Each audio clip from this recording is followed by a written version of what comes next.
الموضوع اقول ايه؟ انا مش عارفه اقول ايه. اقول ان كميه الحقد والغل توصل بني ادم انه ينهي حياه واحد اب لطفلين لسه ما يعرفوش ربنا، ولسه واحد في اللفه عنده شهرين وواحد 5 سنين. في كميه حقد وغل، ده انت غلبت اليهود والصهاينه انك تغدر بيه من ظهره بالمنظر ده. عمل لك ايه؟ مش سايبه في حاله ليه؟ بقاله سنين عمال يجري وراه، مرة يشنع عليه بصوري أنا ويكتب كلام زي الزفت، ومرة يتكلم على جروب الدفعة يشتم عليا أنا وابني، وكل ده عشان عايز يجيبه سكة، يقول لهم أنا بجيبه سكة عشان استفزه. طب بتعمل فيه كده ليه يا ابني؟ أصل ده بني آدم كل حاجة عايزها خدها، كل حاجة بيتمناها بتجيله. أهله وأمه بيصرفوا عليه، جواز واتجوز، خلفة وخلف، شغل في شركة كويسة وبيشتغل. البني آدم ده احنا في حالنا. انا جوزي ده بشهاده كل الناس مش عشان انا مراته، ما عمره في حياته ما اذى حد، عمره ما عمل في حد حاجه وحشه. هو لو فعلا كان بيأذي حد او حتى بياخد حقه كان واحد زي ده، عمره ما فكر يكلمه ولا يبص في وشه تاني. ده كل ما يجي يكلمه يعمل له بلوكات، يتصل من تليفونات تانيه، يعمل اخواته يتصل من تليفون اخواته يقول لهم ابعدوا عني، يتصل بابوه يقول لهم ابعدوا عني. عايز مني ايه؟ عايز مني ايه؟ عمال يدعي ان هو مخه مش طبيعي. اقسم بالله وحياة ولادي ده طبيعي 100%. لدرجه انه قال له قبل كده انا كنت في مصحه نفسيه، خلي بالك الحوار ده مش هيخليني ايه. استنى اجيب لك الجمله قالها لي بالظبط. عبد الله كان بيحكي لي، قال له انا كنت في مصحه نفسيه، يعني الموضوع بالنسبه لي هبل او لعبه اي حاجه كده يعني. فلما جه قال لي كده قلت له خلي بالك يا عبد الله ده غدار، ده ممكن يعمل اي حاجه، وباسم المصحه النفسيه دي مش هياخد فيك ساعه. قال لي لا ما يقدرش يعمل حاجه، ده جبان. وبعدين مختل ايه وزفت ايه؟ ما كلنا في الدفعه عارفين ان هو عمل حوار ان هو مش طبيعي دي عشان يهرب من الجيش. انا من ايام الخطوبه، انا قعدت 5 سنين خطوبه مع عبد الله الله يرحمه، وبعدين اتجوزته 6 سنين. انا مفيش اي حاجه بتحصل في حياتنا لازم بيحكيها لي. كنت 24 ساعه مع التليفون، لدرجه لما كان بيجي هو واصحابه كلهم بيتجمعوا في شقه والدته اللي مقفوله، يعني مش اللي عايشين فيها، كنت ببقى عارفه جم امتى وبيعملوا ايه وقاعدين بيذاكروا ولا لا. كل حاجه كل تفاصيل بيقولها لي.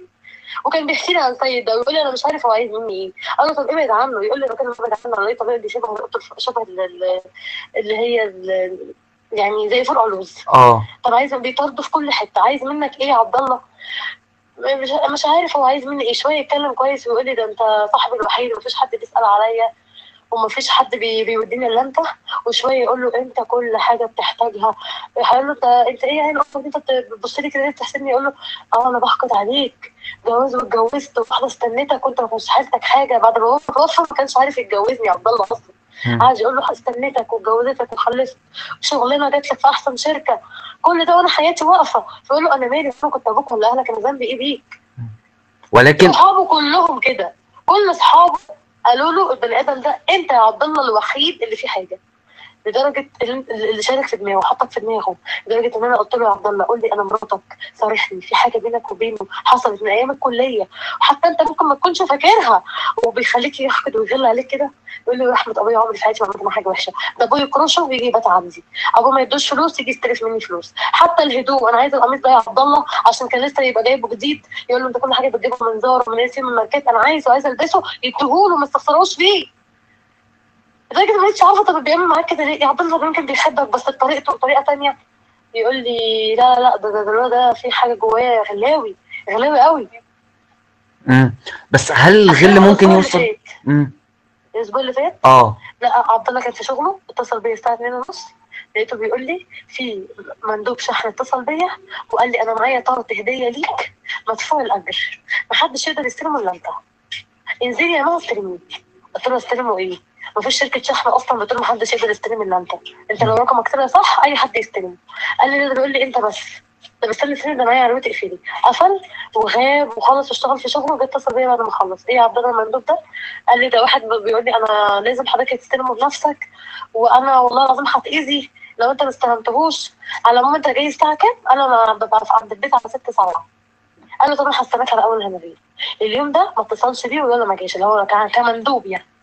عدى يوم الثلاث، الكلام ده كان الاثنين، عدى الثلاث الاربع لقيت المندوب ده بيتصل بيه بيكلمني بيقول لي يا مها انا بره عايزه حاجه وبتاع، انا مستني المندوب ده. بلاش يا عبد الله انا خايفه يا عبد الله يكون اسمه سيد ده عشان كان بيتصل بيه وعبد الله عامل له بلوكيت. متصل من الارقام وعبد الله ما بيردش. قلت له يكون سيد ده حاجه الهمتني والله وحياه ولادي. قلت له يمكن حاجه يمكن سيد ده عبد الله في حاجه في دماغه عايز يتربصها. قال لي لا يا شيخه هيعمل كده مخه ما يجيبوش يعمل كده، وبعدين ده انا عامل عليه واحده عمل تعدي هيخاف. قلت له طب خلي بالك اقول لك على حاجه، طز في الطريق داخل مش عايزينه. قال لي ما يمكن يطلع هديه للولد عشان لسه والده وابن جديد، ما يطلع هديه للولد ليه يطلع برزقه. لا سيد ده سيد كان ايه. طب استاذ لقيته بيتصل بيا طلع سيد. اللي هو القاتل. طلع القاتل سيد ده بيكلمني وساكت. قلت له طلع مين يا عبد الله المندوب، حد جايب حاجه لتامين؟ قال لي لا وساكت. قلت له طلع سيد. قال لي اه. قلت له طب انت قابلته ليه ولا قعدت معاه ليه؟ قال لي انا حذرته قبل ما اعرف انه سيد ده. قلت له اقعد في مكان فيه ناس وزحمه. قال لي حاضر هعمل كده. وقعد معاه على اول همبيه زحمه هو واخوه، كان جايب اخوه معاه. قال لي انا قعدت بس اكراما لاخوه، اخوه ده ابراهيم ده كويس جدا ومحترم وانا قعدت عشان خاطره. مش عارفه انا اصلا مش عارفه كملته ولا لا. راح قلت له طب وبعدين عايز ايه؟ قال لي ابراهيم ده بيقول له انا اكتر واحد كنت مقاطعه، انا اللي اخوه مش بكلمه، بس هو فعلا حاسس بالذنب وجاي عايز يعتذر لك وبيقول لك ابدا صفحه جديده، انت مفيش الا انت صاحبه الوحيد اللي كنت بتود وبتقعد معاه وبتسال عليه وكده، انسى. راح قال له لو انا نسيت انسى تشهيري بمراتي على جروب الدفعه على الفيس واهلها، مالكش دعوه بيا ولا تجي لي على سكه ولا اجي لك على سكه. تمام. وكان جايب له تورتايه كمان، قال له دي هديه البيبي الجديد. ده الكلام ده قبل الواقعه باسبوع. الكلام ده يوم الاربعاء اللي فات. يوم الاربعاء اللي هو امبارح اول امبارح حصل في الواقع. قلت له عبد الله خلي بالك الولد ده مش سهل وهيتربص لك. قال لي يا بنتي ما يعرفش مكان شغلي. قلت له لا. قال لي كان عارف عن اني في القاهره، ما يعرفش مكان شغلي في اسكندريه ولا اعرف ان هو في اسكندريه. وخلي بالك عبد الله لو كان عارف ان هو في اسكندريه كان اخد حذر، كان اخد باله، انما لا.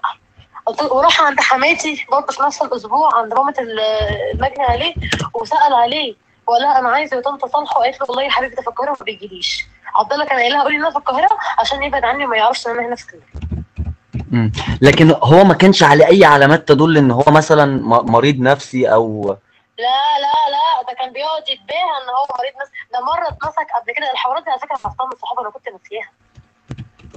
انا بقى اصلا عبد الله ما كانش بيخون حد ولا كان بيتكلم على حد بحاجه وحشه ولا كان بيعمل حاجه وحشه مع حد، ما كانش في دماغه خالص ان هو ممكن يعمل معاه كده. يعني بصي هو ربنا يرحمه وخلص التعازي وان شاء الله حقه هيجي ان شاء الله، وخليكي واثقه في ده يا رب. واحنا معاكي ونساندك واي حاجه. انا بس زعلانه ان في مواقع نزلت حته ان هو مختل عقليا. ده مش مختل يا جماعه. في واحد عاقل يروح يجيب طبنجه ويحطها يعمرها كامله ويستنى الراجل وهو طالع من الشغل ويروح ضربه بيها. لا هي لسه دي كلها مجرد تحريات اوليه ولسه يعني لسه في تحقيقات ولسه الاجراءات كلها. كمان وكيل النيابه قال لي هو اعترف ده جايب الطبنجه من الصعيد، راح سافر مخصوص يجيب له طبنجه. هيجيب طبنجه من اسكندريه هنا منين؟ ومأجر عربيه لادا. كل ده واحد مختل مش عارف هو بيعمل ايه. المختل النفسي ده بتجيله الحاله في ساعتها كده بيعمل اي حاجه، يشتم، يضرب واحد ويجري، اي حاجه من دي. مش يتربص له ويروح يشتري له طبنجه ويروح الصعيد مخصوص ويستناه عند مكان شغله لحد ما يشوفه طالع لوحده ويروح ضربه في ظهره. كل ده واحد مجنون. ان شاء الله انا زي ما بقول لحضرتك ان شاء الله دي كلها تحريات اوليه وكلام اولي. حضرتك والفيديوهات كلها مبينه. ايوه ما لسه من ظهره. ما لسه التحقيقات هتشتغل ولسه يعني الموضوع ان شاء الله يعني القانون هياخد مجراه وان شاء الله الحياه كلها هتبان. بالله عليك طالما انت كلمتني وانا رديت عليك دلوقتي وحيت اغلى حاجه عندك هو مش عشان جوزي والله العظيم، حتى لو واحد غريب وعرفت المعلومات دي عنه لازم حقه يرجع ان شاء الله باذن الله. هو مش مختل، ده واحد واعي وعارف هو بيعمل ايه كويس جدا ان شاء الله. وبعدين ده بقاله حتى حوار المصحه دي بقاله اكتر من 13 سنه 13 سنه والمفروض ان هو اتعالج وطلع منها. لو هو يا سيدي انا معاك ان كنت مصحه واحد اتعالج وطلع من المصحه اكتر من 13 سنه، ايه الجنان تاني فجاه؟ هي الجنان ده بيجي له موسمي طيب زي البرد ولا ايه؟ ده مش مجنون. الكلمه دي لو اتذكرت اكتر من مره انا حق جوزي ضاع.